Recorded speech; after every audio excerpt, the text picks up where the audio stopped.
Setiap orang pasti pernah melakukan kesilapan. Namun, sebaik-baik orang adalah mereka yang dalam kehidupannya selalu berusaha memperbaiki diri.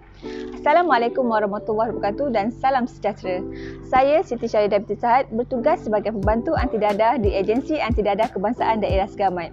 Kami di Agensi Anti Dadah sangat komited membantu klien-klien kami dalam proses pemulihan mereka dengan memberikan mereka pelbagai program rawatan dan pemulihan, antaranya ialah kelompok 12 langkah. Kelompok 12 langkah ini dijalankan secara berkumpulan yang membentuk bulatan terdiri daripada 10 sehingga 12 orang klien dan akan diketuai oleh seorang pegawai ataupun PRS. Dalam sesi ini, setiap ahli kumpulan akan diminta untuk bersama-sama berkongsi kisah dan pengalaman masing-masing. Kebiasaannya, ahli dalam kumpulan ini akan kekal dalam kumpulan yang sama untuk kesemua tajuk 12 langkah yang dijalankan. Kerana dalam kumpulan ini memerlukan kepercayaan antara ahli kumpulan. Untuk berkongsi kisah dan pengalaman dengan orang yang kita tidak kenal adalah tidak mudah. Jadi, apabila kita kenal, selesa dan percaya pada ahli kumpulan, barulah kita akan dapat berkongsi tanpa rasa ragu-ragu.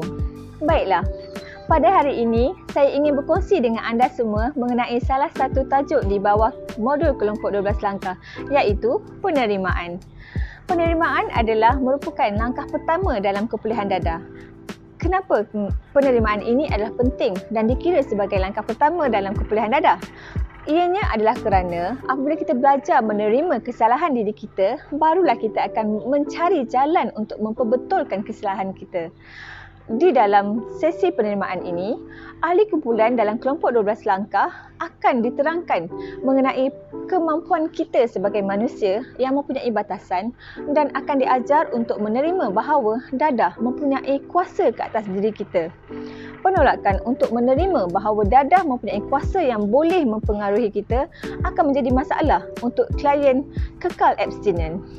Maka, dengan mengakui dan menerima kuasa dadah ini akan membuat kita lebih berhati-hati dalam setiap langkah pemulihan yang kita ambil. Dengan menerima kenyataan bahawa kita mempunyai masalah penggunaan dadah, bukan bermaksud kita tidak boleh atau gagal mengawal hidup kita sendiri. Tetapi, kita perlu menerima hakikat bahawa bukan semua perkara kita mampu kawal dan penyalahan penggunaan dadah adalah salah satu darinya.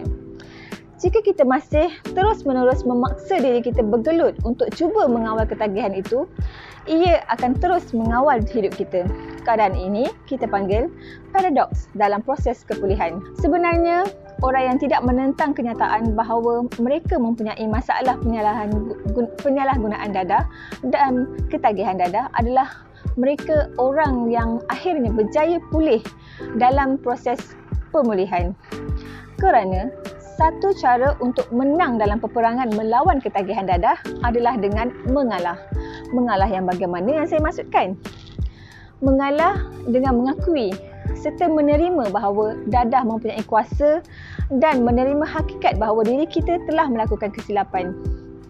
Dengan mengakui kesalahan diri bukanlah bermakna satu kelemahan, tapi ia adalah kekuatan kerana bukan semua orang mampu mengakui kesalahan diri sendiri, terutama bila terjebak dengan penyalahgunaan dadah.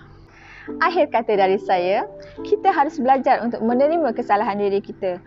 Kerana apabila kita menerima kenyataan bahawa kita telah membuat kesalahan, maka kita akan cuba untuk perbaiki kesalahan itu dan menjadi insan yang lebih baik. Jangan pernah penat untuk menjadi lebih baik dari hari semalam kerana niat yang baik akan mendapat pengakhiran yang baik. Janganlah menatap masa lalu dengan berduka. Ia tidak akan kembali lagi. Hadapilah masa sekarang dengan bijaksana dan sambutlah bayangan masa depan dengan tanpa keraguan dan dengan disertai keteguhan hati. Sekian, terima kasih. Assalamualaikum.